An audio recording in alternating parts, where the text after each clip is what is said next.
दोस्तों देखें सरकार के गुलामों की शान। मुल्क ईरान में तवज्जो मेरी तरफ रखें, जहनों को करीब करें, बड़ी प्यारी बात बता रहा हूं। मुल्क ईरान में 7 लाख यहूदी इस्लाम को मिटाने के सिलसिले में जमा हुए।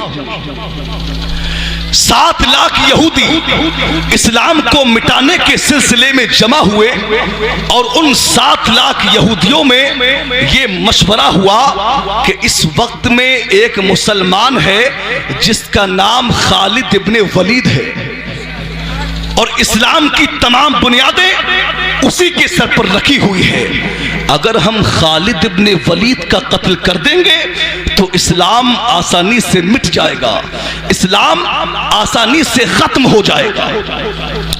7 लाख यहूदी मुल्क ईरान में जमा हैं, 7 लाख तलवारें उनके हाथों में हैं। किसी ने कहा कि कुरान जला दो, इस्लाम मिटेगा। किसी ने कहा कि मुसलमानों को एक तरफ से मारो, इस्लाम मिटेगा। जब तरह तरह की आवाजें इस्लाम की मुखालफत में निकली तो उन्हीं आवाजों में एक आवाज ये भी आई कि किसी को कुछ करने की जरूरत नहीं है, तन्हा खालिद इब्ने वलीद का कत्ल कर दो, इस्लाम का शीराज़ा बिखर जाएगा, इस्लाम आसानी से मिट जाएगा।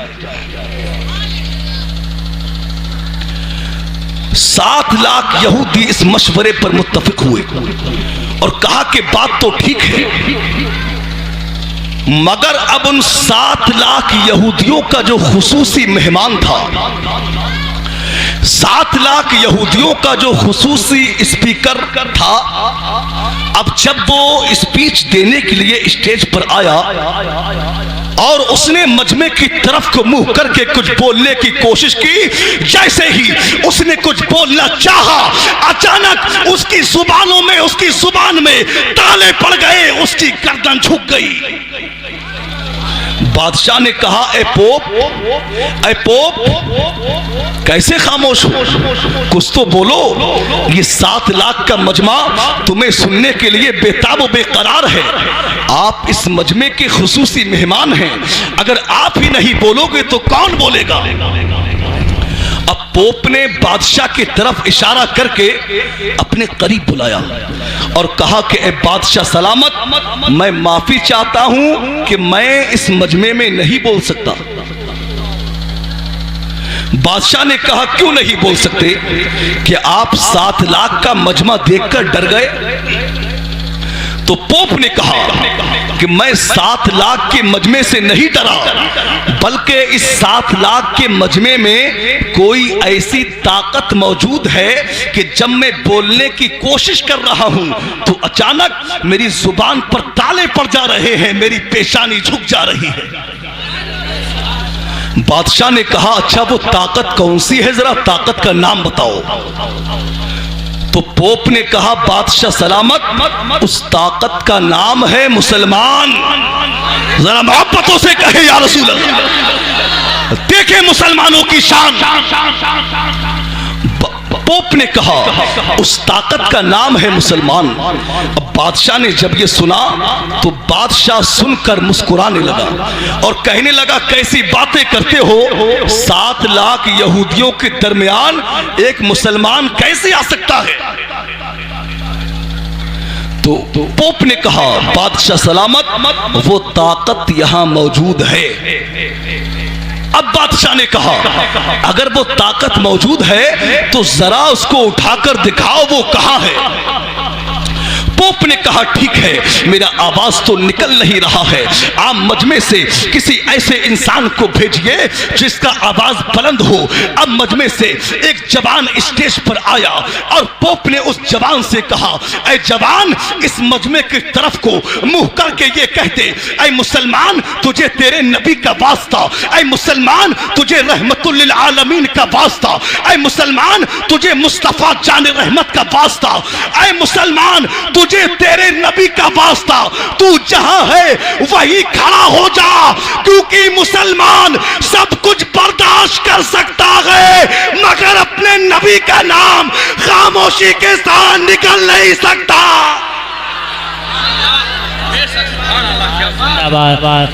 सुभान अल्लाह, नारे तकबीर, नारे रिसाला, नारे गौसिया मसलके आला हजरा जश्न गौसुल वरा अल्लामा अमानुल हक साहब क़िबला नारे तकबीर जिंदाबाद जिंदाबाद। बहुत अच्छा। मुसलमान सब कुछ बर्दाश्त कर सकता है मगर अपने नबी का नाम खामोशी के साथ निकल नहीं सकता।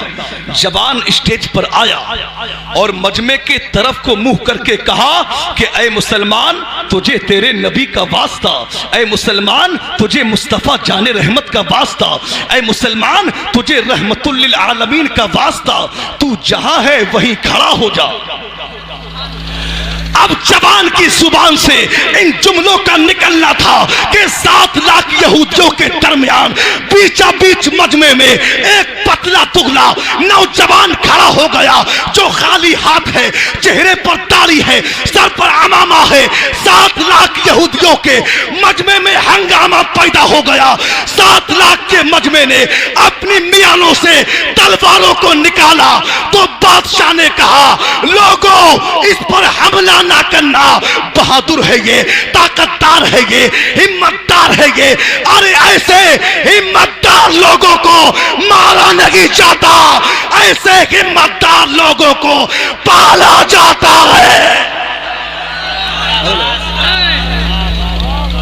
नारे तकबीर और ऊंची आवाज में नारे रिसाला नारे गौसिया मसलके आला हजरा जश्न गौसुल वरा सरजमीने जलालपुर नारे तकबीर नारे रिसाला जिंदाबाद जिंदाबाद। अगर बात जहनों में घुसती हो तो मोहब्बतों से कह दें सुभान अल्लाह। बादशाह ने कहा लोगों अपनी तलवारों को म्यानों में डालो। अरे ऐसे हिम्मतदार लोगों को मारा नहीं जाता, ऐसे हिम्मतदार लोगों को पाला जाता है।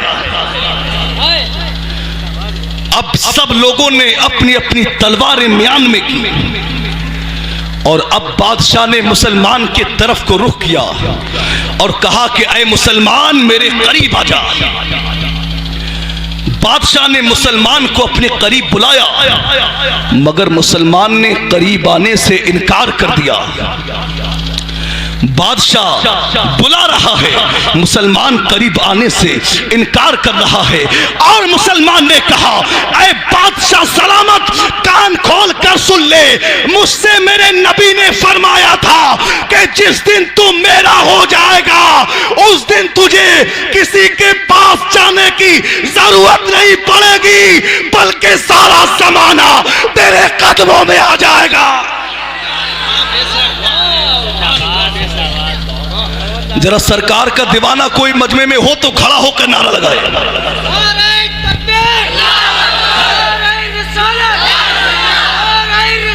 या रसूल अल्लाह।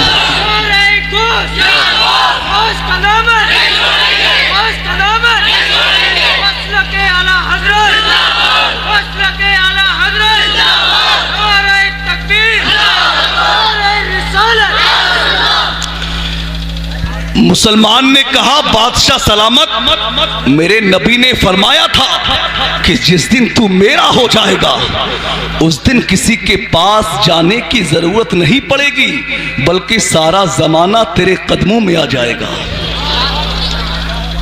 तो बादशाह ने कहा अच्छा मुसलमान मैं आपके करीब आ सकता हूं? तो मुसलमान ने कहा बिल्कुल आ सकते हैं, बिल्कुल आ सकते हैं। अब बादशाह मुसलमान के तरफ को चला, मुसलमान के तरफ को बादशाह चला और मुसलमान के करीब जाकर उससे कहा ऐ मुसलमान जरा ये तो बता दे तेरा नाम क्या है। ऐ मुसलमान जरा ये तो बता दे तेरा नाम क्या है। तो मुसलमान ने कहा ए बादशाह तुम मेरा नाम सुनने की हिम्मत नहीं रखते और अगर हिम्मत रखते हो तो बताता हूं। बादशाह ने कहा बताइए क्या नाम है। तो मुसलमान ने कहा, ऐ बादशाह अगर हिम्मत रखता है तो ले सुन ले, मेरी मां ने मेरा नाम खालिद इब्ने वलीद रखा है और मुस्तफा जाने रहमत ने मेरा नाम अल्लाह की तलवार रखा है। नारे तकबीर, नारे रिसालत, नारे कादरी, जश्ने गौसुल वरा, उलमाए अहले सुन्नत, नारे तकबीर, नारे रिसालत। मेरे मुस्तफा जाने रहमत ने मेरा नाम अल्लाह की तलवार रखा है। खालिद इब्ने वलीद का अपने नाम को बताना था कि 7 लाख के मजमे में हंगामा पैदा हो गया, 7 लाख के मजमे में खलबली मच गई। कोई दाएं भागा, कोई बाएं भागा, कोई सामने भागा, कोई पीछे भागा और बहुत से लोग तो खालिद इब्ने वलीद के कदमों में आ गए और कहा कि ऐ खालिद, अगर तुम खालिद हो तो तुम्हारे जज्बे को सलाम, तुम्हारी मोहब्बत को सलाम, तुम्हारी ईमानी हलावत को सलाम, तुम्हारी बहादुरी को सलाम। ऐ खालिद इब्ने वलीद, अब देर ना करो, बल्कि हमको भी कलमा पढ़ा कर मुसलमान कर लो। सुभान अल्लाह। ऐ खालिद अब देर ना करो, बल्कि हमको भी कलमा पढ़ाकर मुसलमान कर लो। तो ये शान है मेरे सरकार के गुलामों की, ये शान है मुस्तफा जाने रहमत के आशिकों की। तो जब मुस्तफा जाने रहमत के गुलामों की ये शान है कि उनका चेहरा देखकर लाखों के मजमे कलमा पढ़ लेते हैं, तो खुद मेरे नबी की शान क्या होगी। जब गुलामों का ये आलम है तो आका का आलम क्या होगा। हजरात, तो इस तरह सरकार के गुलामों ने इस्लाम की हिफाजत की और इस्लाम की तबलीग की। मेरे भाई, इस्लाम ये तलवार की बुनियाद पर नहीं फैला, इस्लाम मुस्तफा जाने रहमत के अखलाक से फैला है, मुस्तफा जाने रहमत के किरदार से फैला है।